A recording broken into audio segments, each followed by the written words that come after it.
মনে অনেক আশা ছিল এই প্রবাস আইসা ফ্যামিলির, নিজের, সবার স্বপ্ন পূরণ করব। কিন্তু এখানে আসার পর থেকে না, ঘুমে পূরণ হয় না, স্বপ্ন কি পূরণ করব। আপনি দেখেন, জানি না আপনার কোনো আত্মীয় স্বজন বিদেশ থাকে কিনা। আমি আজকে 3 বছর ধরে সৌদি আরব আছি। তো আমি একটা কফি শপে কাজ করি। তো এই কোম্পানিতে আমি 3 বছর, 3 বছরে আসে হইলো আপনার 6টা ঈদ, বুঝছেন? রোজার ঈদ 3টা আসছে, কোরবানির 3টা আসছে। আমি এখন পর্যন্ত এই 6 ঈদে তো কোনো বন্ধ পাইনি। আমি যদি একবারে মানে মইরাও যদি যাই না, যদি অসুস্থ হয়ে মইরাও যাই, তাও আবার কাজের গোড়ায় গিয়ে মরতে হবে, এরকম একটা অবস্থায় আছি। না পারতেছি কাউরে বলতে, না পারতেছি কাউরে বুঝাইতে। এই কি করব আর, টাকা দিয়ে বিপদ কিনে আনছি না, অবশ্যই তো ভোগ করতেই হবে। তো আপনারা যারা বিদেশ আসতে চান, দয়া করে একটা কথা বলবো, দেশে যদি পারেন কিছু একটা করেন। হয়তো ভাবতেছেন এখানে আমরা অনেক টাকা কামাই, অনেক আরামে থাকি, ভালো ভালো ছবি ফেসবুকে ছাড়ি, আসলে এগুলা মন থেকে কিছুই আসে না।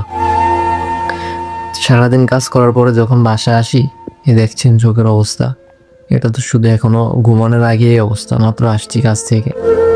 যখন ঘুমাইতে যাব না, তখন আমার এই যে বালিশ দেখতেছেন না, এই যে বালিশ, এই যে বালিশটা দেখতেছেন না, এটা যদি আমি সকালবেলা যদি মানে ওজন দেই, রাতে যদি এটার ওজন থাকে 3 কিলো, সকালে তাইলে মনে করেন যে আরো 4 কিলো, মনে করেন 5 কিলোর কাছে চলে যাব।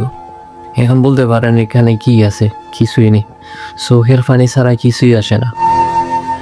তো সকল প্রবাসী ভাইদেরকে অনেক কষ্ট করতে হয়। দেশের মানুষ আপনারা যারা আছেন, কখনো কাউরে ফেরা দিন না, পারলে একটু বুঝায়েন, পারলে একটু সান্ত্বনা দিন। আর কিছু আপুদেরকে বলতাছি, কোনো প্রবাসী ছেলের মন নিয়ে খেলা করো না, কারণ এখানে আসতে মনে করো যে একেবারে সহজ, দেশে যাইতে খুবই কঠিন, খুবই মানে বলার বাহিরে, যেটা মানে কাউরে বুঝিয়ে বলতে পারবো না। তো আমি সব থেকে বেশি মিস করি আমার আম্মুরে, দ্বিতীয়ত মিস করি আমার ফুল ফ্যামিলিরে। আমার আম্মু সব থেকে আগে। আমার আম্মুরে এখন পর্যন্ত 3টা বছর হয়েছে কাছাকাছি, এখন পর্যন্ত দেখিনি। তার মুখ থেকে আমার মানে ওই যে বলতো না আগে যে কিরে এতক্ষণ কোথায় ছিলি, রাত্রে যখন লেট করে আসতাম তখন উনি বলতো যে এতক্ষণ কই ছিলি, এত লেট করছস কি জন্য। আসলে